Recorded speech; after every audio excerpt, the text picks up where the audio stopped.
फिर उसके बाद हमारा motor car, valuation of motor car, जो कि हमारा रूल 3(2) में आता है। ठीक है, कि अगर आप किसी एम्प्लॉय को मोटर कार दे रहे हैं तो उसकी टैक्सेबल परक्यूजाइट कैसे होगी। अगर पहला तो अगर आप अपने एम्प्लॉय को फॉर ऑफिस यूज आप कोई परक्यूजाइट दे, मोटर कार दे रहे हैं, तो वो हमारी टैक्सेबल नहीं होती है। क्यों नहीं होती है? क्योंकि आप तो उससे मोटर कार दे रहे हो, फिर उसके बाद उससे उसका अपना ऑफिस का ही काम करा रहे हो, तो वो उसका कोई बेनिफिट नहीं है, तो इसीलिए वो टैक्सेबल नहीं होता है। फिर उसके बाद सेकेंड, अगर आप उसको अपना पर्सनल यूज के लिए दे रहे हो तो वो हमारा परक्यूजाइट माना जाएगा। और उसके भी 4 पार्ट्स है। ठीक है, एक पहला owned and maintained by employee, कि ओन भी वही एम्प्लॉय कर रहा है और मेंटेन भी एम्प्लॉय कर रहा है, तो एम्प्लॉयर तो यहाँ पे कुछ कर ही नहीं रहा है, तो वो परक्यूजाइट कैसे हुआ? तो वो हमारा टैक्सेबल परक्यूजाइट नहीं होता है। परक्यूजाइट ही नहीं है तो टैक्सेबल कैसे होगा? ठीक है, फिर उसके बाद बी हमारा owned by employee and maintained by employer, कि ओन तो एम्प्लॉय कर रहा है पर एम्प्लॉयर ने बोला कि तुम्हारे पास गाड़ी है, ठीक है, तुम उसे ही चलाओ, पर उसका जो मेंटेनेंस का चार्जेस होगा वो मैं पे कर दूंगा। तो वहाँ पे वो बेनिफिट प्रोवाइड कर रहा है अपने एम्प्लॉय को, तो वो वहाँ पे परक्यूजाइट में इंक्लूड होगा और टैक्सेबल भी होगा।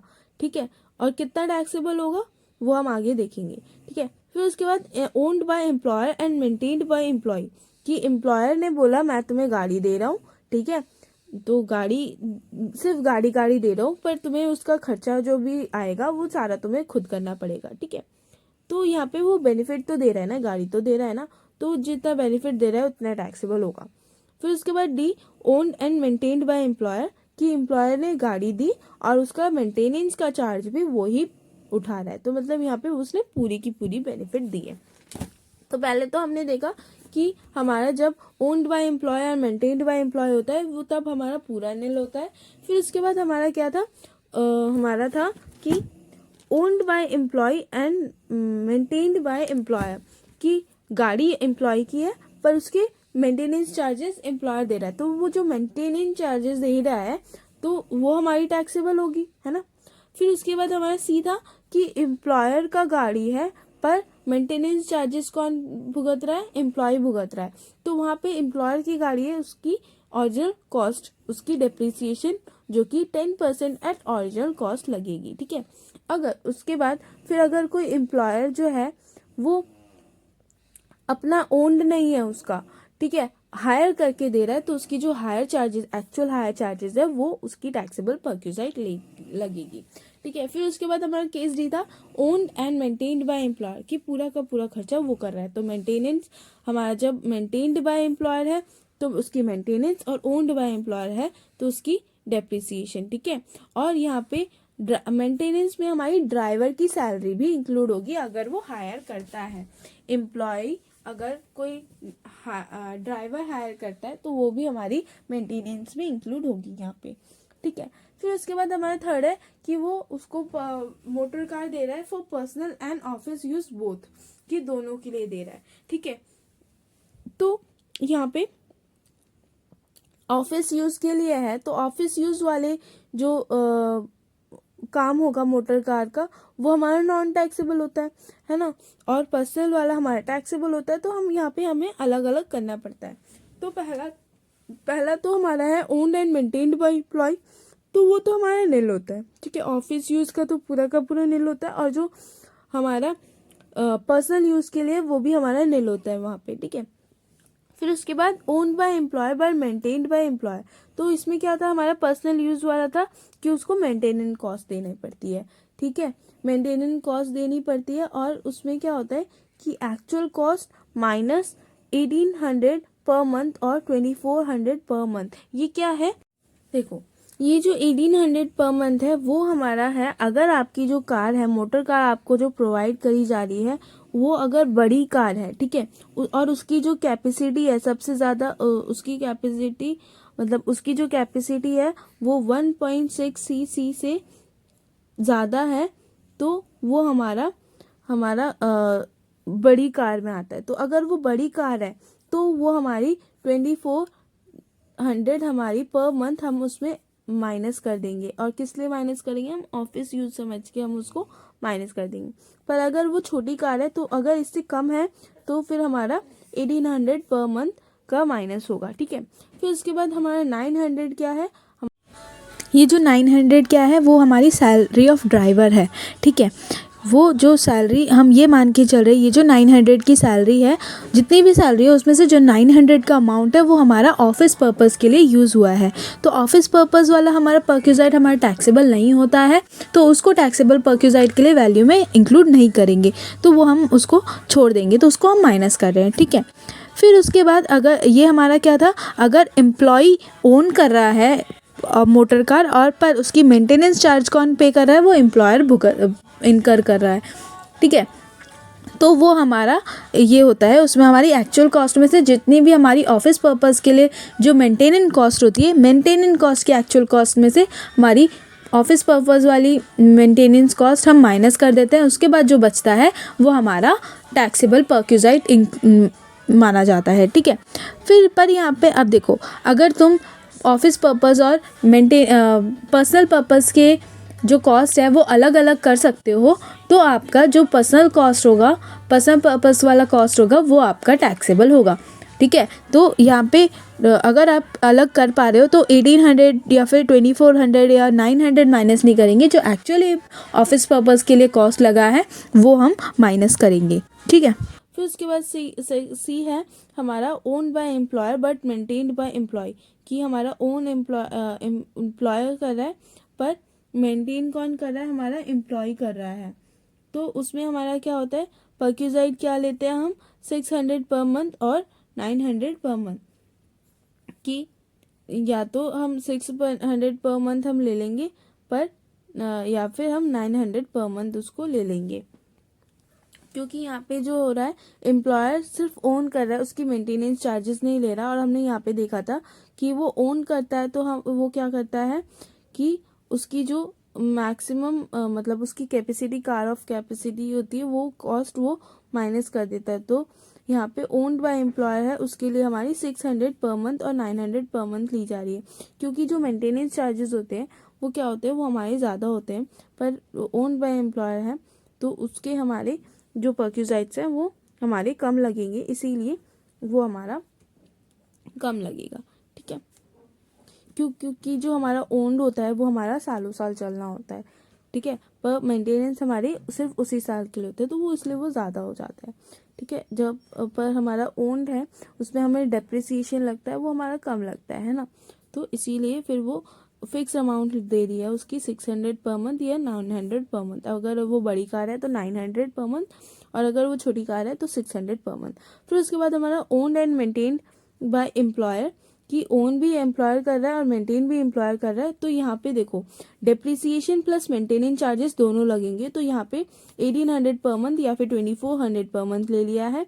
अगर वो बड़ी कार है तो 2400 पर मंथ, अगर वो छोटी कार है तो 1800 पर मंथ। और अगर कोई ड्राइवर हायर हो रहा है तो उसका 900 हम इंक्लूड कर लेंगे, ठीक है। क्यों यहाँ पे, क्योंकि वो एम्प्लॉय सारे खर्चे हमारा एम्प्लॉयर खुद ले रहा है, ठीक है।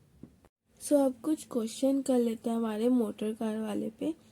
तो ये क्वेश्चन है, Sonam has been provided a car 1.7 litre. देखो 1.7 लीटर तो वो क्या है हमारा, मोर देन हमारा 1.6 सीसी है।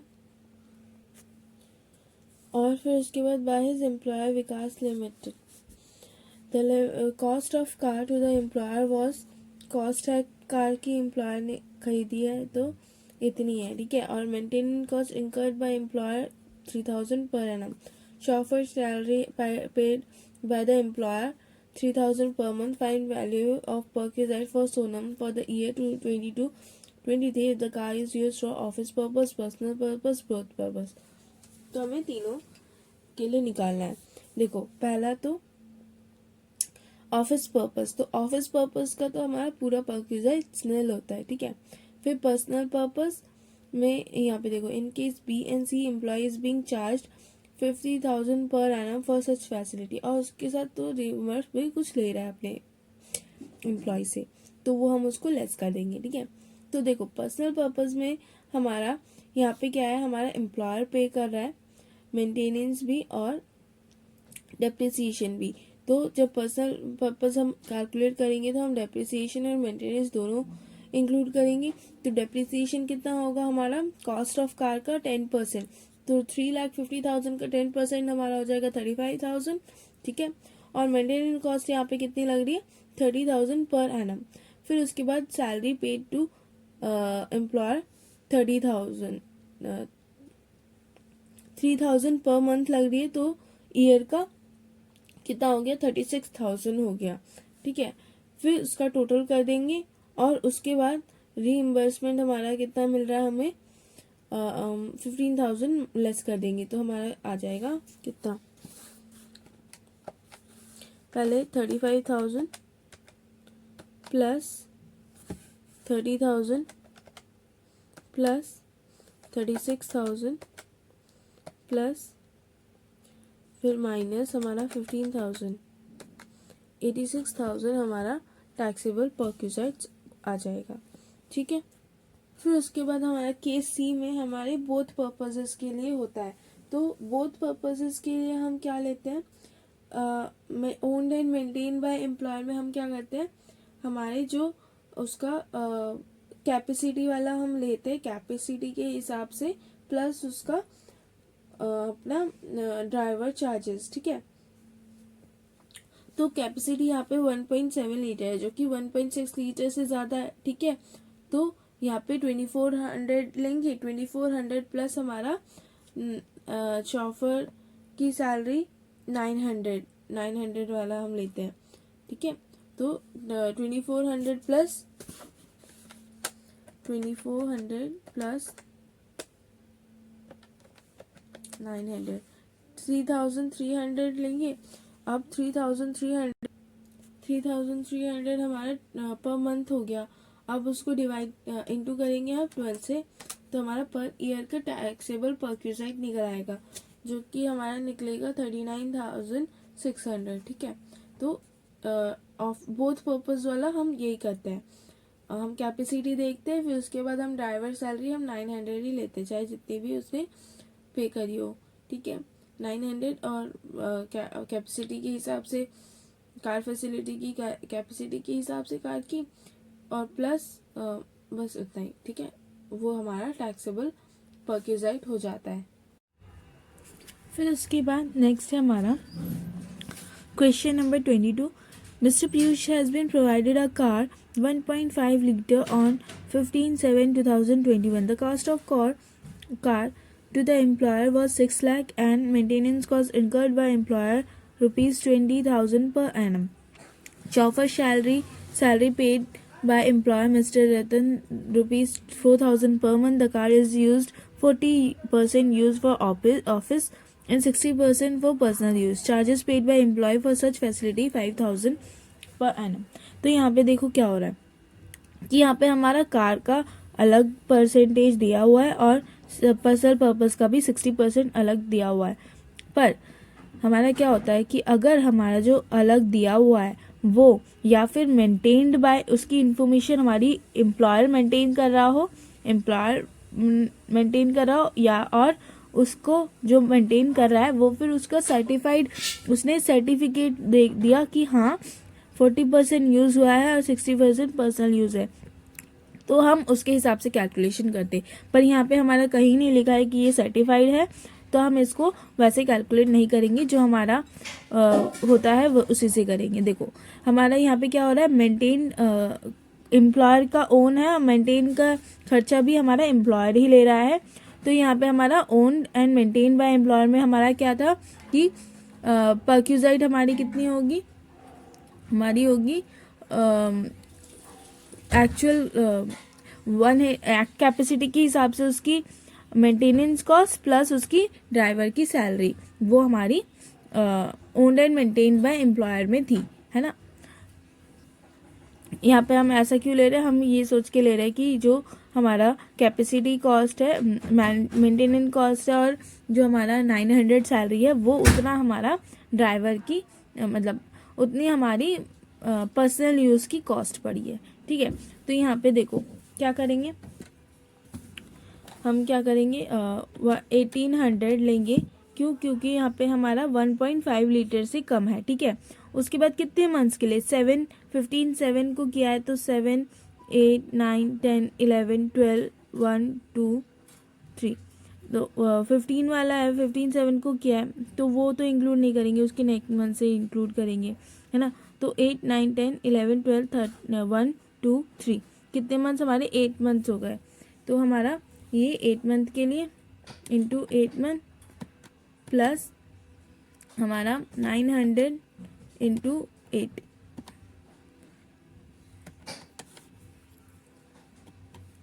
900 इंटू 8 और 1800 इंटू 8 हमारा कितना आया 21600। ठीक है, तो इसकी हमारी टैक्सेबल हो जाएगी 21600। फिर उसके बाद है हमारा question number 23। Mr. Vikram, being a government employee, has a car 1.7 liter used for office as well as personal use. तो ऑफिस और पर्सनल बोथ यूज हो रहा है। During the year he incurred 40,000 on maintenance and 20,000 on driver salary. ठीक है, the entire cost is reimbursed by employer, find taxable perquisite. देखो यहाँ पे भी हमारा नहीं लिखा है कि हमारा सर्टिफाइड यूज भी नहीं लिखा है। ठीक है, तो भी हमारा यहाँ पे देखो बोथ पर्पज के लिए है। और कौन कर रहा है हमारा ओनर एम्प्लॉय है, और वहाँ पे कौन कर रहा है, मेंटेन कौन कर रहा है, वो हमारा एम्प्लॉयर कर रहा है कि उसने जो कॉस्ट है वो रीइम्बर्स की है, तो वो हमारा एम्प्लॉयर मेंटेन कर रहा है। ठीक है, तो यहाँ पे हमारा उसका फॉर्मूला क्या था, एक्चुअल माइनस हमारा था capacity and driver salary minus कर देंगे, है ना। तो ड्राइवर की तो 900 माइनस करेंगे और कैपेसिटी हमारी 1.7 है तो उसकी 2400। ठीक है, और ये कितने का, पूरे ईयर का। ठीक है, तो एक्चुअल हमारी कितनी पड़ रही है 40,000 मेंटेनेंस कॉस्ट है और 20,000 उसकी ड्राइवर की सैलरी है, तो 60,000 माइनस हमारा कितना 900 प्लस 2400 इंटू में 12, 39600 माइनस 39600 माइनस 39600 हमारा ये आ गया 20400, 20,400। ठीक है, ये हमारी टैक्सेबल परक्यूसाइट होगी यहाँ पे। ठीक है, फिर उसके बाद है हमारा question number 24। Wasim has a car 1.5 litre Wasim has a car 1.5 litre use for office as well as for personal use. तो ऑफिस और पर्सनल दोनों यूज हो रहे हैं। वसीम हमारा ओनर है कार का। During the year car is use 80% for business purpose being certified. During the year he incurred 50,000 on maintenance and running of such car. 80,000 उसका बिजनेस पर्पज के लिए यूज हो रहा है, ये बता रहे हैं। The entire cost is reimbursed by employer, find taxable perquisite if assessee wish to claim higher deduction when a proper log book is maintain, a proper log book is not maintain. तो देखो यहाँ पे हमारा अलग से use बता रखा है, तो हम अलग से यूज वाले से अगर हम उसको कैलकुलेट करें तो उसके लिए हमें सबसे पहले क्या देखना है कि जो हमारा इन्फॉर्मेशन है वो हमारी एम्प्लॉयर मेंटेन कर रहा है कि नहीं, और एम्प्लॉयर हमारी कहाँ मेंटेन कर रहा है, ए में मेंटेन कर रहा है, बी में नहीं कर रहा है। ठीक है, फिर उसके बाद हम देखते हैं कि जो हमारी इन्फॉर्मेशन है वो सर्टिफाइड है कि नहीं, एम्प्लॉयर ने सर्टिफाई की है कि नहीं। तो हमारी यहाँ पे एम्प्लॉयर ने सर्टिफाई की है। ठीक है, तो ए का क्या होगा, यहाँ पे हम एक्चुअल कॉस्ट मतलब 80% लेंगे हम। 80% जो हमारा है ऑफिस वाला वो डिडक्ट कर देंगे, हमारा 80% डिडक्ट कर देंगे एक्चुअल में से। ठीक है, जितना हमारा बचेगा वो। देखो एक्चुअल कितना है 50,000 है, और 50,000 का 80% कितना आएगा 40,000, तो बचा 10,000। तो हमारा ये 10,000 इसमें परक्यूसाइट टैक्सेबल परक्यूसाइट हो जाएगा। ठीक है, फिर केस बी है हमारा, क्या है कि केस बी में हमारा है कि हमारी इंफॉर्मेशन मेंटेन नहीं हो रही है। तो जब हमारी इंफॉर्मेशन मेंटेन नहीं होती है उसके बाद अगर सर्टिफाइड भी है तो वो भी हम तब भी उसको कंसिडर नहीं करेंगे। हम कैसे इसको कैलकुलेट करेंगे, जो हमारा इसमें गिवन है फॉर्मूले में गिवन है वो कैलकुलेट करेंगे। तो ये देखो पर्सनल यूज़ के लिए हमारा यहाँ पे क्या है, वसीम ओनर है, एम्प्लॉय ओन्ड बाय एम्प्लॉय है बट मेंटेन्ड बाय एम्प्लॉयर है।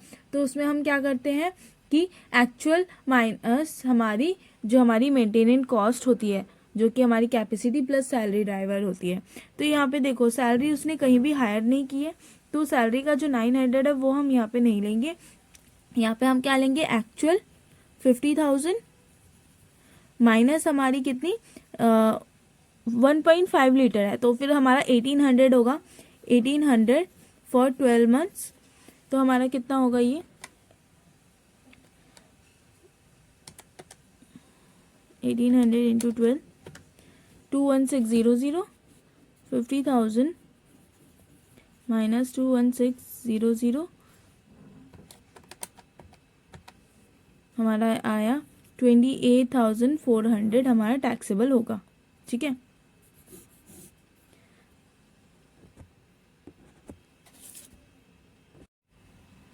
फिर उसके बाद हमारा नेक्स्ट क्वेश्चन है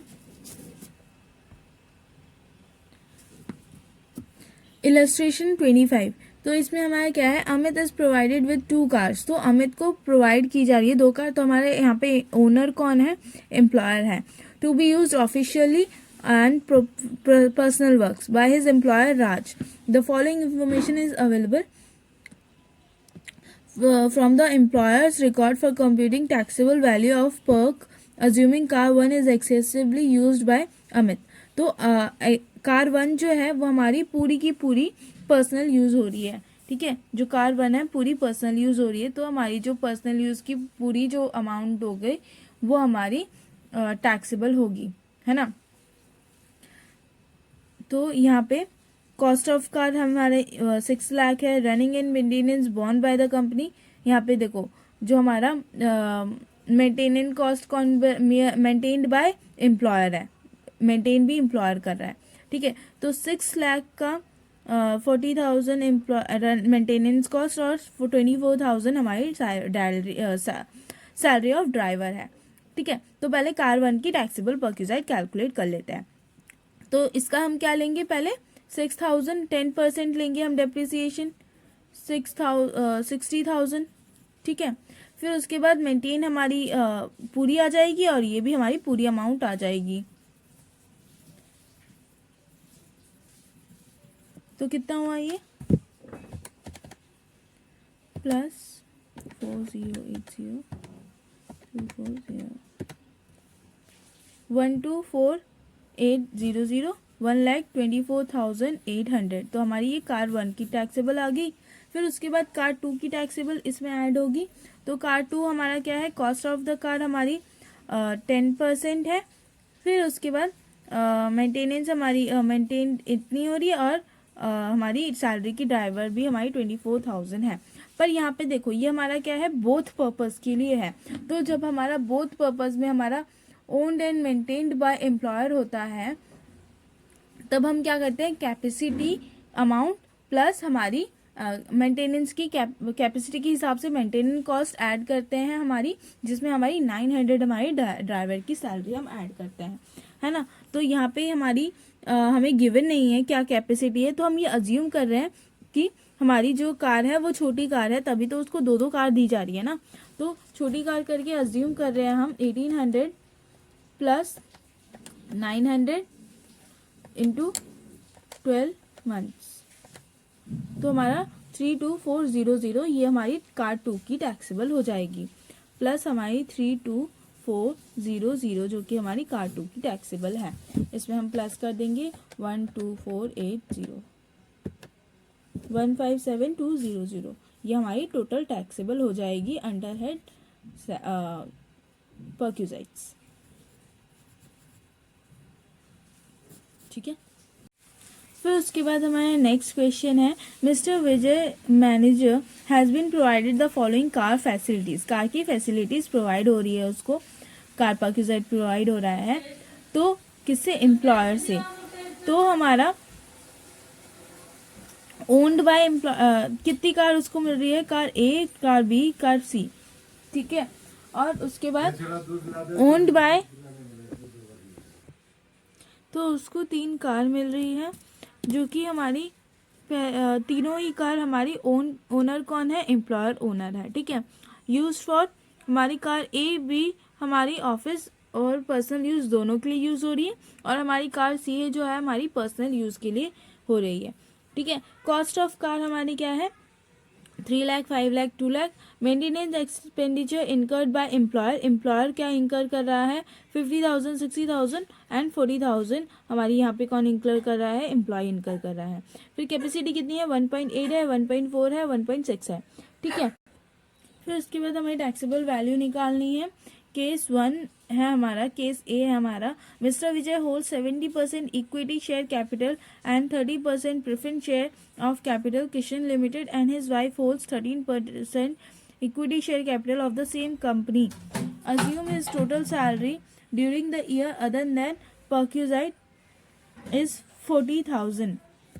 या हमें परक्यूजाइट की तरह के साथ साथ अदर टैक्सेबल इनकम भी हमारी दी हुई है, यहाँ पे हमें दे रखा है। फिर मिस्टर विजय होल्ड्स, केस बी हमारा, mister Vijay holds 25 equity share capital of the employer company, और वो 25 इक्विटी शेयर लेता है। यहाँ पे देखो 17% और 30% हमारा प्रेफरेंस शेयर है, तो प्रेफरेंस शेयर तो हमारा होता है, इसमें हमारी वोटिंग पावर नहीं होती है, ठीक है। और वाइफ की हमारी 13% इक्विटी शेयर है। तो हमारा क्या है यहाँ पे 70% हमारा, 30% हमारा वोटिंग पावर में नहीं होता है, 70% उसका है और 13% उसकी वाइफ का है, तो वाइफ वाला इंक्लूड नहीं होगा, 17% उसका, तो यहाँ पे उसकी मोर देन 20% नहीं है उसकी वोटिंग पावर, तो यहाँ पे वो हमारा स्पेसिफाइड एम्प्लॉय नहीं होगा। और ओनर कौन है, वो भी हमारा सारी कार्स का ओनर भी हमारा एम्प्लॉयर है, तो हमारा इसमें कोई भी जो कार फैसिलिटी वो हमारी नील टैक्सेबल होगी। केस ए में हमारी नील टैक्सेबल होगी, ठीक है। फिर केस बी में वहाँ पे देखो 25, तो 25% उससे उसका ज़्यादा शेयर, 20% से उसका ज़्यादा शेयर है, तो यहाँ पे उसको वोटिंग पावर है, तो ये हमारा टैक्सेबल होगा, ठीक है। सो केस 2 में हमारी देखो कार सी जो है वो हमारी पर्सनल पर्पस के लिए यूज़ हो रही है, तो जितना भी हमारा एम्प्लॉयर खर्चा उठा रहा है वो हमारी टैक्सेबल होगी। तो यहाँ पे एम्प्लॉय मेंटेनेंस कॉस्ट तो एम्प्लॉय कर रहा है, मेंटेन एम्प्लॉय कर रहा है, पर जो एम्प्लॉयर है वो ओनर है, तो इसकी 10% लग जाएगी, 20,000 इसका हमारा टैक्सेबल होगा कार सी का। इसमें वो क्या कर सकता है कि वो कोई एक कार ले ले जो कि पूरे office and personal use both purpose के लिए, और एक कार उसकी अपनी पर्सनल पर्पस के लिए वो यूज़ करे, किसी एक को वो अपने पर्सनल पर्पस के लिए ले ले। तो या वो क्या करेगा, कार ए को बोथ पर्पस के लिए रखेगा या फिर कार बी को पर्सनल के लिए रखेगा, ठीक है। और दूसरा हमारा क्या कर सकता है, वो या तो कार ए को पर्सनल के लिए रखे और कार बी को हमारा बोथ पर्पस के लिए रखे। तो हम यहाँ पे करते हैं, ठीक है। क्या हो रहा है, पहले हमारा कि देखो कार सी जो है हमारा पर्सनल पर्पस के लिए, तो उसका तो 20,000 होगा। फिर उसके बाद कार ए का हमारा अगर वो बोथ पर्पस यूज़ कर रहा है, तो हमारा जब यहाँ पे क्या हो रहा है, हमारा owned and maintained by employer है, अगर वो हमारा बोथ पर्पस के लिए owned and maintained by employer, तो हम क्या करते हैं, हमारी कैपेसिटी प्लस हमारी ड्राइवर की सैलरी। तो यहाँ पे हमारी फर्स्ट कार ए की हमारी जो कैपेसिटी थी वो 1.8 लीटर है, तो यहाँ पे 2400 प्लस 2400 होगा, क्योंकि यहाँ पे जो ड्राइवर है, जो हमारा ड्राइवर यहाँ पे हम हायर नहीं कर रहे हैं, हमारा कोई ड्राइवर हायर नहीं है, तो वो हमारा 2400 हमारा 12 मंथ्स का होगा। 2400 हमारे 12 मंथ्स का कितना होता है, 28,800, ठीक है। फिर देखो, फिर उसके बाद हमारा कार ए में हमारा सिर्फ हमारा कैपेसिटी और ड्राइवर सैलरी हम लेते हैं जब हमारी owned and maintained by employer है, ठीक है। तो डेप्रिसिएशन हम अलग से नहीं लगाते, मेंटेनेंस कॉस्ट भी हम अलग से नहीं लगाते, हम ये मान के चलते हैं कि हमारी जो पर्सनल यूज़ के लिए जितनी हमारी हो रही है वो हमारी इतनी हमारी पर्सनल यूज़ के लिए इतना यूज़ हो रहा है, ठीक है। फिर उसके बाद हमारा पर्सनल कार बी जो हम पर्सनल यूज़ कर रहे हैं उसका कितना होगा, तो कार बी की हमारी जो कॉस्ट थी, ओरिजिनल कॉस्ट थी, वो हमारी 5 लाख की थी, ठीक है। तो 5 लाख का 10% हमारा कितना हो गया 50,000, ठीक है। तो 50,000 इसमें लगेगा, 50,000 प्लस हमारी कितनी उसकी मेंटेनेंस कॉस्ट थी हमारी यहाँ पे उसकी मेंटेनेंस कॉस्ट 60,000 थी, और ठीक है 60,000 उसकी मेंटेनेंस कॉस्ट हो गई है।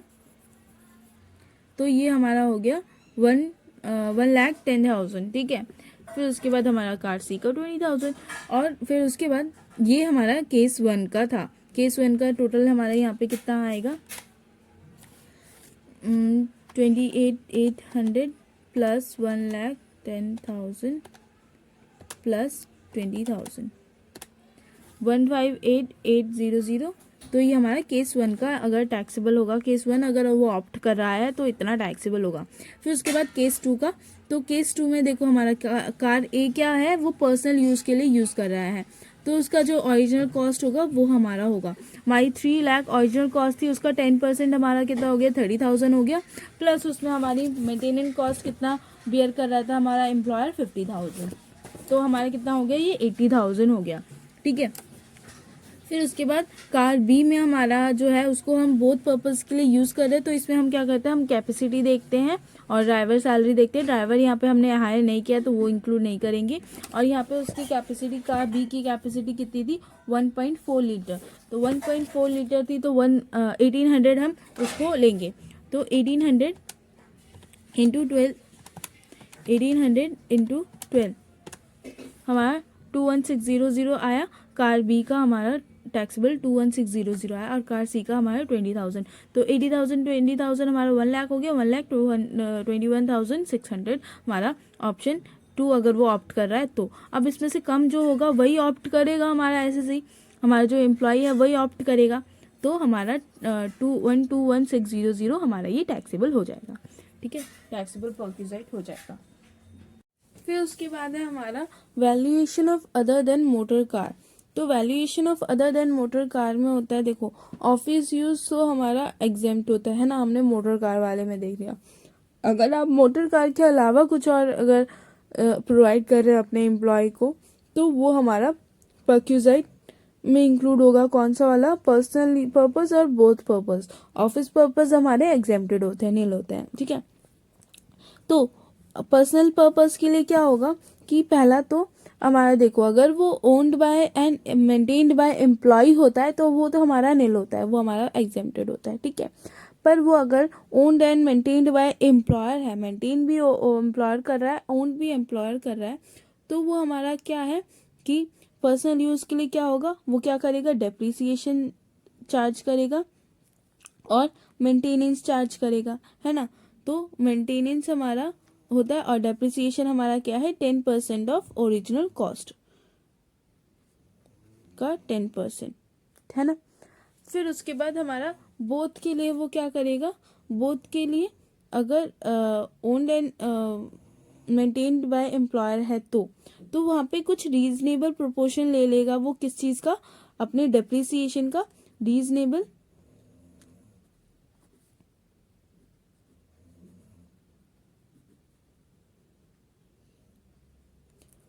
Of depreciation and maintenance charges.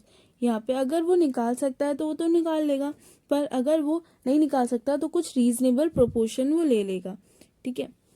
और ये किसके लिए होता है, स्पेसिफाइड एम्प्लॉयज़ के लिए होता है, ठीक है, हर एम्प्लॉय के लिए नहीं होता है, स्पेसिफाइड एम्प्लॉयज़ के लिए होता है। फिर उसके बाद हमारा owned and maintain by employer है। फिर उसके बाद हमारा अगर वो एम्प्लॉय ने ओन किया है पर एम्प्लॉयर मेंटेन करना है, ओन्ड किसका है, एम्प्लॉय का है, पर मेंटेन कौन कर रहा है, एम्प्लॉयर कर रहा है, तो क्या होगा कि ओन्ड अगर एम्प्लॉयर कर रहा है, ठीक है, एम्प्लॉय ओन कर रहा है, तो क्या होता है, सिर्फ वहाँ पे क्या देता है, वो पर्सनल पर्पस के लिए क्या दे रहा था, हमारा मेंटेनेंस चार्ज दे रहा था, है ना। और मेंटेन एम्प्लॉयर कर रहा है, तो मतलब own by employer, maintain by employer है, तो हमारा वो सिर्फ मेंटेनेंस चार्जेस देता है ना।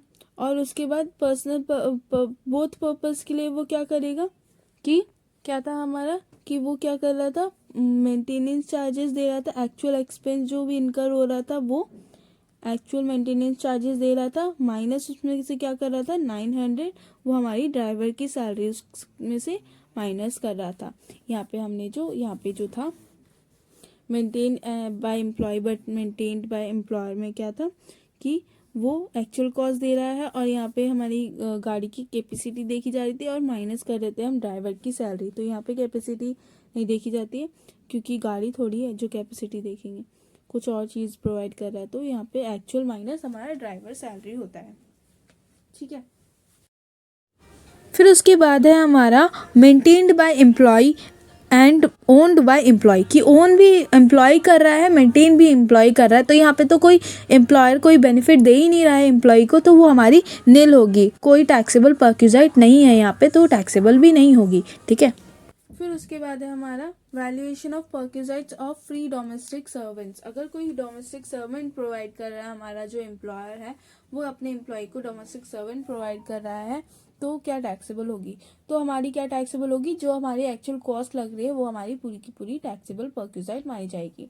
फिर उसके बाद भी हम क्या देखते हैं, अगर वो एम्प्लॉयर अपॉइंट कर रहा है तो वो किसके लिए होता है, अगर एम्प्लॉयर प्रोवाइड कर रहा है तो वो फुल्ली टैक्सेबल होगा हमारे कुछ स्पेसिफाइड एम्प्लॉयज़ के लिए।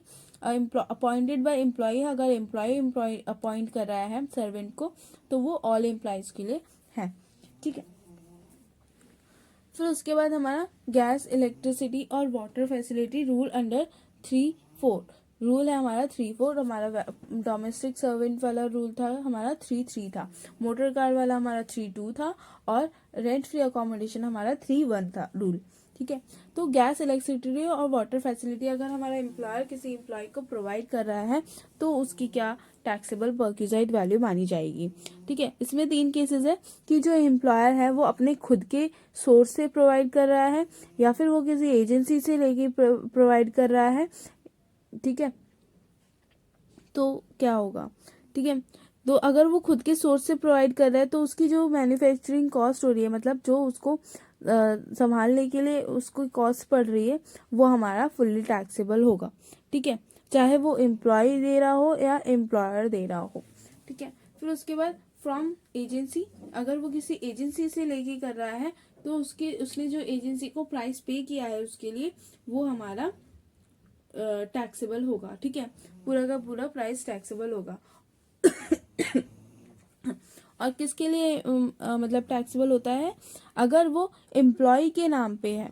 ठीक है, एम्प्लॉय कर रहा है तो फिर वो ऑल एम्प्लॉयज के लिए टैक्सेबल होगा, पर अगर वो एम्प्लॉयर कर रहा है तो वो हमारा कुछ स्पेसिफाइड एम्प्लॉयज के लिए टैक्सेबल होगा। ठीक है, ये स्पेसिफाइड एम्प्लॉयज वाला तो ऐसे ही नाम की है, क्योंकि क्या हुआ था कि 50,000 पर एनम से अगर आपकी सैलरी एक्सीड कर जाती है तो आप स्पेसिफाइड एम्प्लॉय है, और 50,000 पर एनम से तो हर किसी की सैलरी आजकल एक्सीड कर रही है। ठीक है, बहुत ही कम लोग हैं जो हमारे लो पेड वेजेस वर्कर्स होते हैं, सिर्फ वही अगर नहीं आएंगे तो वो नहीं आएंगे, बाकी हमारे सारे इसमें आ जाते हैं। फिर उसके बाद हमारा valuation of free education rule 3-5, कि अगर आपको फ्री एजुकेशन प्रोवाइड हो रही है तो उसका वैल्यूएबल परक्यूजाइट क्या निकलेगा। तो 2 केसेस हो सकते हैं, एक तो एम्प्लॉय को हम फ्री एजुकेशन प्रोवाइड कर रहे हैं, या फिर उसके किसी फैमिली मेम्बर को हम फ्री एजुकेशन प्रोवाइड कर रहे हैं। तो अगर वो हम एम्प्लॉय को प्रोवाइड कर रहे हैं तो वो हमारी टैक्सेबल नहीं होती है। ठीक है, पर अगर हम उसके किसी फैमिली मेम्बर को प्रोवाइड करते हैं तो वो हमारी टैक्सेबल होती है। किसको, अगर हम उसके किसी चाइल्ड को, मतलब जो एम्प्लॉय है हमारा उसके बच्चों को अगर हम दे रहे हैं तो हमारा टैक्सेबल होगा कितना, हमारा जो उसका एक्चुअल पे जो हम हो रहा है वो उसमें से एग्जाम कर देंगे हम कितना 1000 पर चाइल्ड, और 1000 पर चाइल्ड पर मतलब हर एक बच्चे का 1000 उसमें से एग्जेम्प्ट हो जाएगा, बाकी जितना भी होगा वो टैक्सेबल होगा। ठीक है, अगर हम वो किसी अदर फैमिली मेम्बर को प्रोवाइड कर रहे हैं तो हम क्या देखेंगे कि उस जिस जहाँ पे प्रोवाइड हो रही है उसकी के सेम इंस्टीट्यूट में जो उसका कॉस्ट लगता वो हमारा टैक्सेबल होगा। ठीक है, चाहे हमारा जो इंस्टीट्यूट जहाँ पे उसको फ्री एजुकेशन प्रोवाइड हो रही है वो एम्प्लॉयर की खुद की हो या ना हो, वो मतलब वो टैक्सेबल होगा। और किसके लिए होगा? कुछ स्पेसिफाइड एम्प्लॉयज़ के लिए टैक्सेबल होगा। फिर उसके बाद है, हम अगर आप अपने एम्प्लॉय से कुछ रीइम्बर्स करवा ले रहे हो, वापस ले रहे हो कुछ पैसे, तो वो भी हमारा टैक्सेबल होता है। यहाँ पे वो एग्जाम्प्ट नहीं होता है। क्यों? जैसे कि यहाँ पे क्या बोला जा रहा है, अगर आप कोई ट्यूशन फीस वगैरह उनसे ले रहे हो, ठीक है, तो वो हमारा टैक्सेबल होगा। और किसके लिए होगा? फॉर ऑल एम्प्लॉयज़ के लिए होगा। ठीक है। फिर उसके बाद हमारा valuation of free transport under rule 3(6) कि आप अगर जो एम्प्लॉय है, आप अपने एम्प्लॉय को कुछ फ्री ट्रांसपोर्ट सर्विसेज प्रोवाइड कर रहे हो, तो आप क्या उससे क्या टैक्सेबल परक्यूजाइट उसकी मानी जाएगी वो। तो इसमें देखा जाता है कि अगर आप जो अपने ट्रांसपोर्ट सर्विसेज अपने एम्प्लॉय को प्रोवाइड कर रहे हो, वो कैसे प्रोवाइड कर रहे हो? अपना है आपका वो आप अपनी खुद के मतलब खुद का बिजनेस है, आपका ट्रांसपोर्ट बिजनेस है, उससे आप उसको सर्विसेज प्रोवाइड कर रहे हो, या फिर आपने कहीं और से उसको सर्विसेज को हायर किया है, ठीक है, कहीं और से आपने पे करके उसकी सर्विसेज दे रहे हो। तो अगर आपका खुद का बिजनेस है, तो आप जो पब्लिक से चार्ज करते हो उस फैसिलिटीज़ के लिए, वो भी वो पूरी की पूरी जो चार्ज करते हो आप, वो हमारी टैक्सेबल होगी एम्प्लॉय को। ठीक है। और ये हमारा स्पेसिफाइड एम्प्लॉयज़ के लिए होता है। और अगर आपने वो जो फैसिलिटीज़ है वो कहीं और से दे रहे हो, तो आप जो उस फैसिलिटीज़ के लिए जो एम्प्लॉयर हमारा पे कर रहा है, वो पूरा का पूरा हमारा टैक्सेबल होगा हमारे किसके लिए? एम्प्लॉय के लिए। ठीक है। और ये हमारा ऑल एम्प्लॉयज़ के लिए होता है। अब इसमें एग्जेम्प्ट क्या होता है कि अगर आप किसी रेलवेज या एयरलाइंस के एम्प्लॉय हो और वहाँ से फैसिलिटीज़ ले रहे हो, किस लिए? ऑफिस से घर तक जाने के लिए, तो वो आपका एग्जेम्प्टेड होता है। ठीक है। फिर उसके बाद नेक्स्ट है हमारा valuation of interest free loan on concessional rate of interest, कि आपके जो रेट ऑफ इंटरेस्ट आप पे कर रहे हैं किसी लोन का, तो वो आपको उसमें कुछ कंसेशन दिया जाएगा। ठीक है। और जो वो लोन दिया हो, वो किसने दिया हो? एम्प्लॉयर ने दिया हो अपने एम्प्लॉय को। ठीक है। एम्प्लॉयर से आपने कोई लोन लिया है, उस पे उसके इंटरेस्ट पे कुछ कंसेशंस दी जाती हैं, वो होती है। ठीक है। वो हमारी होती है valuation of interest free loan और कंसेशनल रेट ऑफ इंटरेस्ट। ठीक है। इसमें क्या होता है, अगर इसमें लिमिट है कि अगर आपका जो इंटरेस्ट आप लोन लिया है आपने अपने एम्प्लॉयर से, वो आपका अगर 20,000 के अंदर है, तो आपका वो उसकी नील टैक्सेबल परक्यूजाइट होगी। ठीक है। और 20,000 सिर्फ एक लोन का नहीं, सारे के सारे मिला के एग्रीगेट लोन का 20,000 होना चाहिए। अगर इससे ज़्यादा है तो आपको टैक्स लगेगा, अगर इससे कम है तो आपको टैक्स नहीं लगेगा। ठीक है। एग्रीगेट लोन, सारे लोन मिला के। ठीक है। जो होना चाहिए वो हमारा 20,000 से कम होना चाहिए, तो हमारा वो नॉन टैक्सेबल है, और उससे ज़्यादा हो गया तो वो टैक्सेबल होगा। और फिर उसके बाद देखो, जो ये लोन क्या कब देखो, अगर आपको 20,000 से ज़्यादा आ गया, तो जो 20,000 से जितना ज़्यादा है सिर्फ उस पर नहीं लगेगा, आपका पूरे के पूरे अमाउंट पे लगेगा। If more than whole loan amount is taxable, मतलब whole loans interest amount is taxable.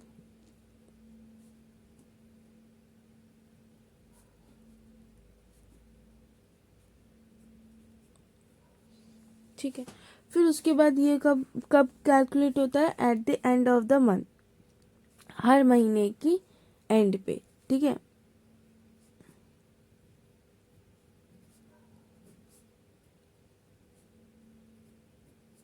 और अगर कोई कंसेशन उससे मिला है, अपने एम्प्लॉय ने कुछ पे किया है एज अ इंटरेस्ट उसको, तो वो उससे डिडक्ट हो जाता है। ठीक है। फिर उसके बाद अगर आपने ये जो लोन लिया है, वो अगर before 2000 December of 2001, December of 2001 से पहले अगर आपने लिया है, जो रूल आया है ये दिसंबर 2001 में आया है, तो उससे पहले अगर आपने कोई लोन लिया है उसका इंटरेस्ट है तो वो भी आपका इस प्रोविजन के अंदर टैक्सेबल होगा। ठीक है। फिर उसके बाद अगर आपने कोई मेडिकल लोन लिया है, मेडिकल लोन मतलब मेडिकल ट्रीटमेंट के लिए अगर आपने कोई लोन लिया है, तो वो अगर वो आपका कुछ स्पेसिफाइड डिजीज के लिए है,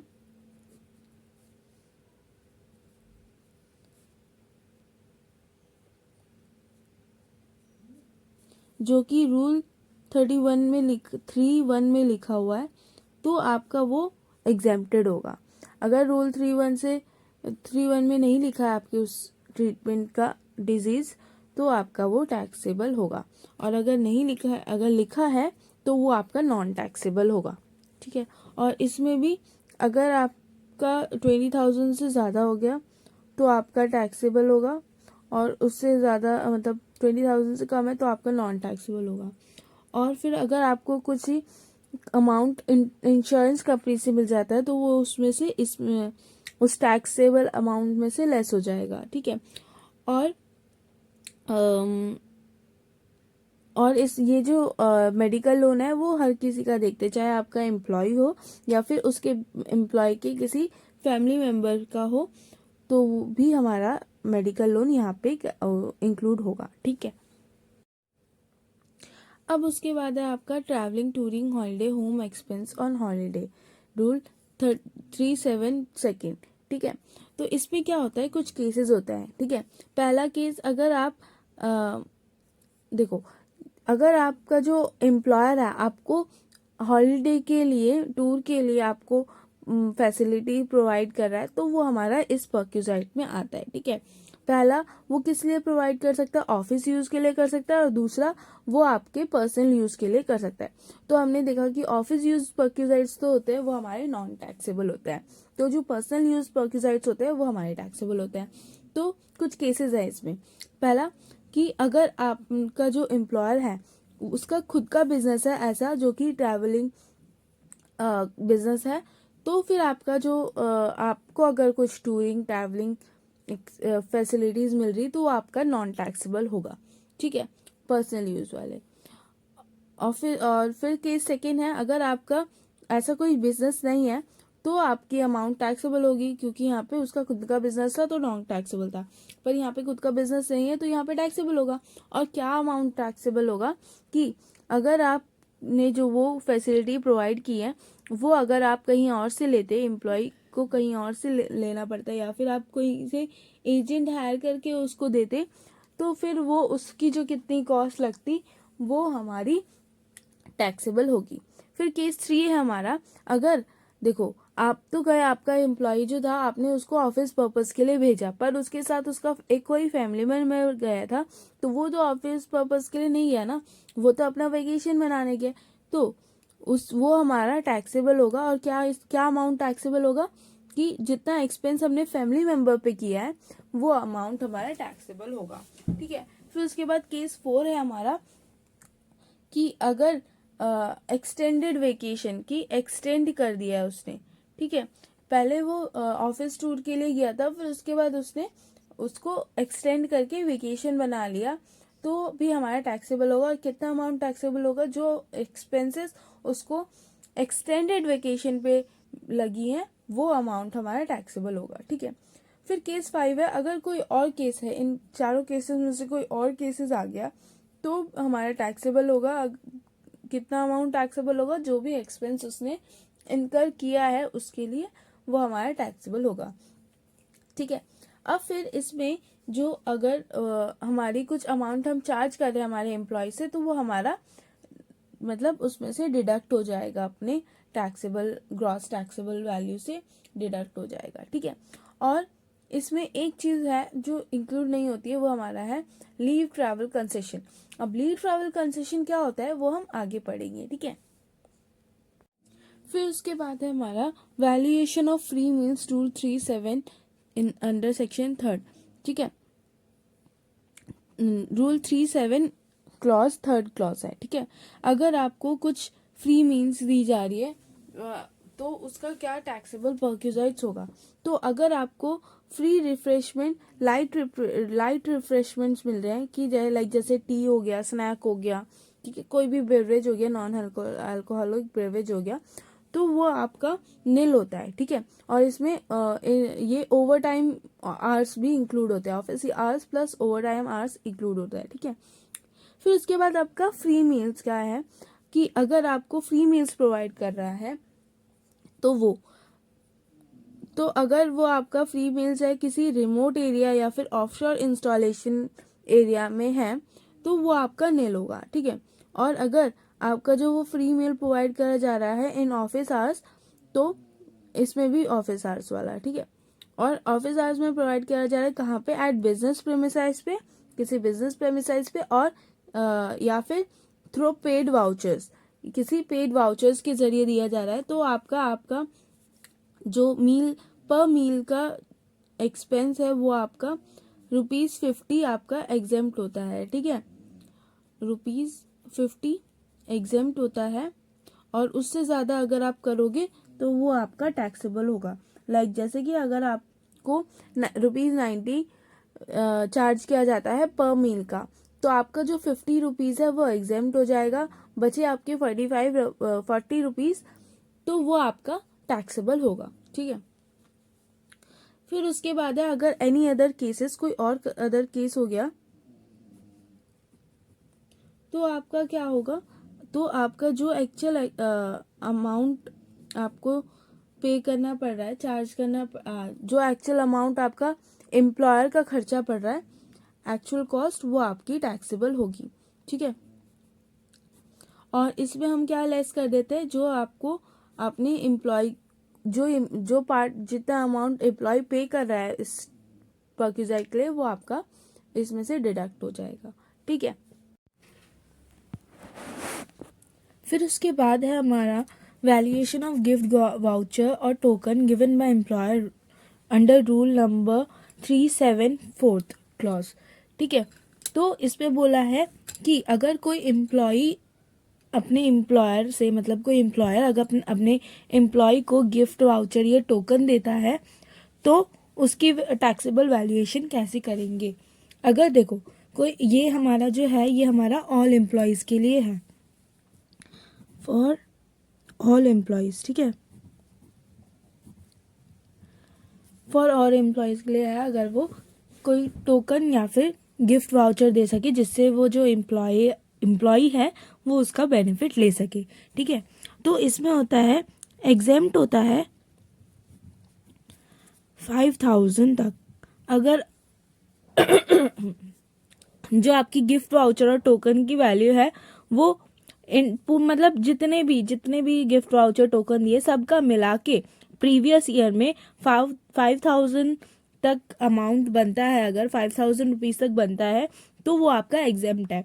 अब 5,000 से अगर ज़्यादा होता है तो वो आपकी टैक्सेबल होगी, एक्सेस विल बी टैक्सेबल,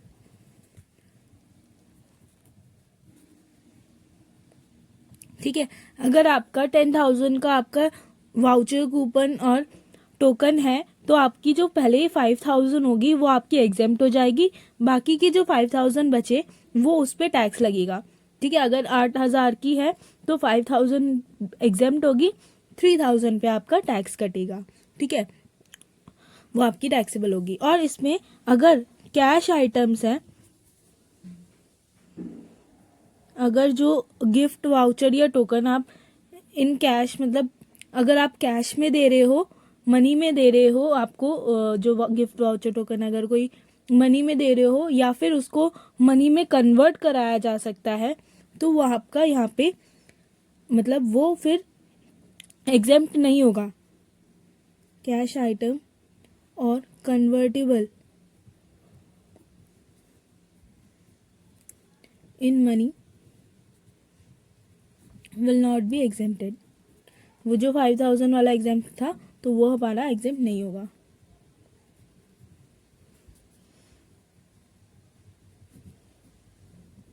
ठीक है। तो इतना ही है। अब इस पे एक क्वेश्चन करके देखते हैं जिससे कि आपको ज़्यादा क्लैरिटी हो जाए। तो क्वेश्चन है हमारा यहाँ पे कि determine taxable perquisite in the following cases.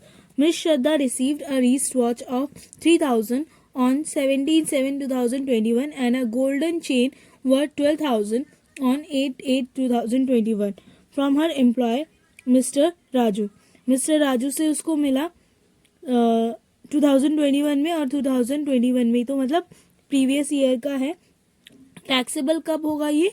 2022 to 2023 वाले असेसमेंट ईयर में, है ना। तो वहाँ पे उसको 3000 का मिला और 12,000 का मिला, तो कितना हुआ ये?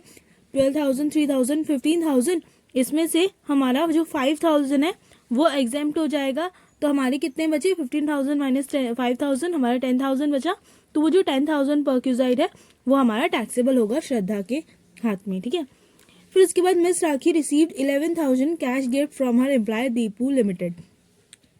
11,000 का कैश गिफ्ट मिला है एम्प्लॉयर से, दीपू लिमिटेड एम्प्लॉयर है, ठीक है। किसको मिला है? मिस राखी को मिला है। तो यहाँ पे ये कैश गिफ्ट है, तो वो पूरा का पूरा टैक्सेबल होगा। हमारा जो 5,000 का एग्जाम्प्ट है वो यहाँ पे लागू नहीं होगा, ठीक है।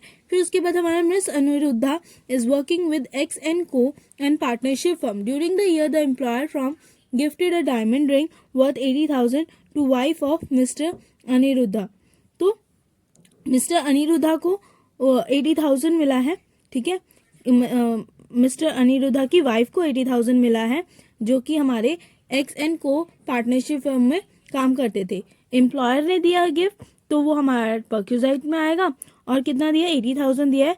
इसमें से हम लेस करेंगे हमारी 5,000 एग्जेम्प्टेड अमाउंट, और 75,000 हमारा मिस्टर अनिरुद्धा के हाथ में टैक्सेबल होगा परक्यूजाइट। फिर नेक्स्ट है हमारा क्रेडिट कार्ड रूल। कौन से रूल में आता है? 375 सब क्लॉज में, ठीक है। तो इसमें क्या है, अगर कोई एम्प्लॉयर अपने एम्प्लॉय को क्रेडिट कार्ड फैसिलिटी प्रोवाइड कर रहा है तो वो हमारा कैसे टैक्सेबल होगा? परक्यूजाइट, टैक्सेबल परक्यूजाइट कैसे होगा, ठीक है।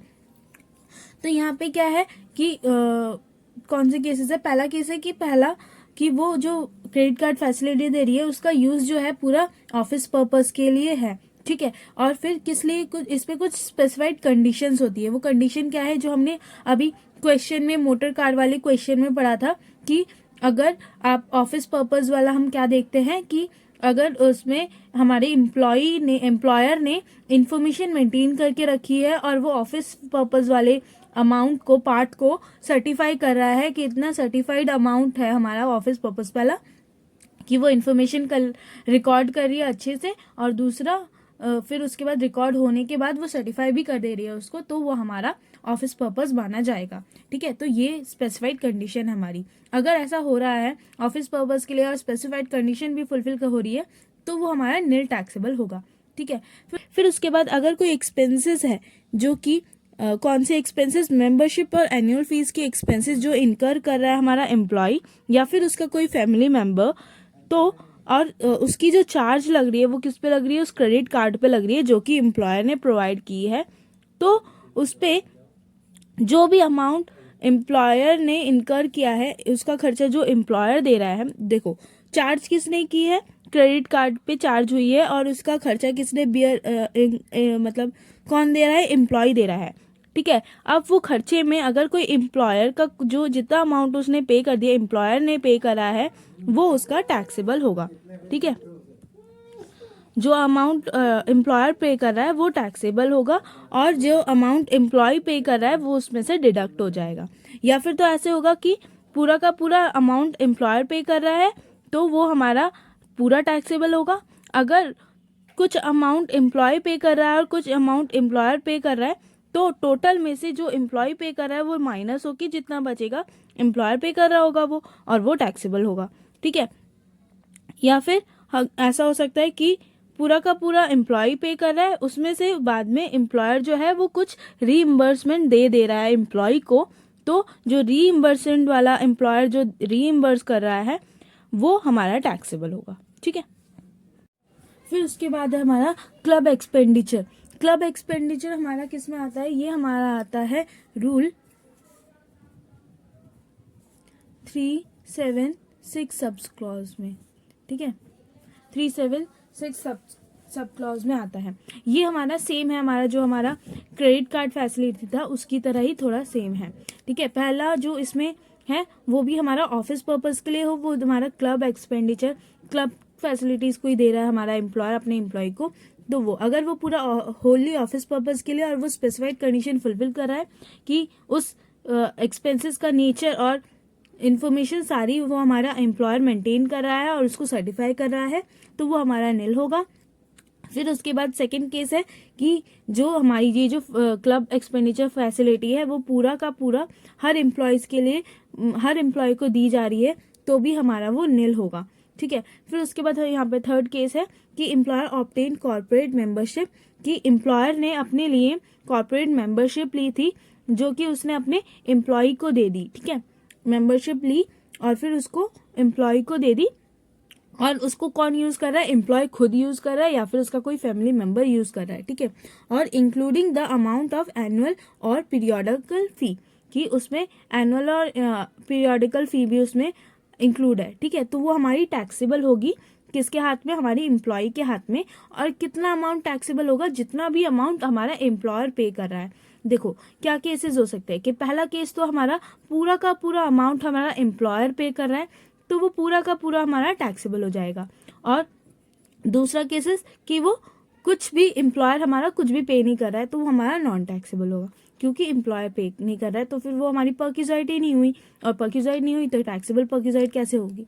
ठीक है, फिर उसके बाद तीसरा केस हो सकता है कि हमारा एम्प्लॉय पे कर रहा है, फिर उसके बाद जो है हमारा एम्प्लॉयर है वो कुछ उसको मतलब उस चार्ज के लिए कुछ अमाउंट उसको रीइम्बर्स कर दे रहा है, एम्प्लॉयर रीइम्बर्स कर रहा है एम्प्लॉय को, तो जो एम्प्लॉयर रीइम्बर्स अमाउंट है वो हमारा टैक्सेबल होगा। ठीक है, फिर फोर्थ केस है कि एम्प्लॉय हमारा जो एम्प्लॉयर है वो उस चार्ज को बियर कर रहा है, एक्सपेंसेस को बियर कर रहा है, खर्चा कर रहा है, पर एम्प्लॉय से वो कुछ रीइम्बर्स ले रहा है, कि एम्प्लॉय जो है वो एम्प्लॉयर को कुछ चार्ज पे कर रहा है उसके लिए, तो वो जो चार्ज पे कर रहा है एम्प्लॉय एम्प्लॉयर को रीइम्बर्स जो कर रहा है अमाउंट, वो हमारा डिडक्ट कर देंगे हमारे एक्चुअल कॉस्ट से, एक्चुअल एक्सपेंसेस से, फिर जो हमारा बचेगा वो हमारा टैक्सेबल होगा। तो मतलब देखा जाए तो क्या है कि जितना भी अमाउंट हमारा एम्प्लॉयर पे कर रहा है वो हमारा टैक्सेबल परक्यूजाइट आएगा। ठीक है।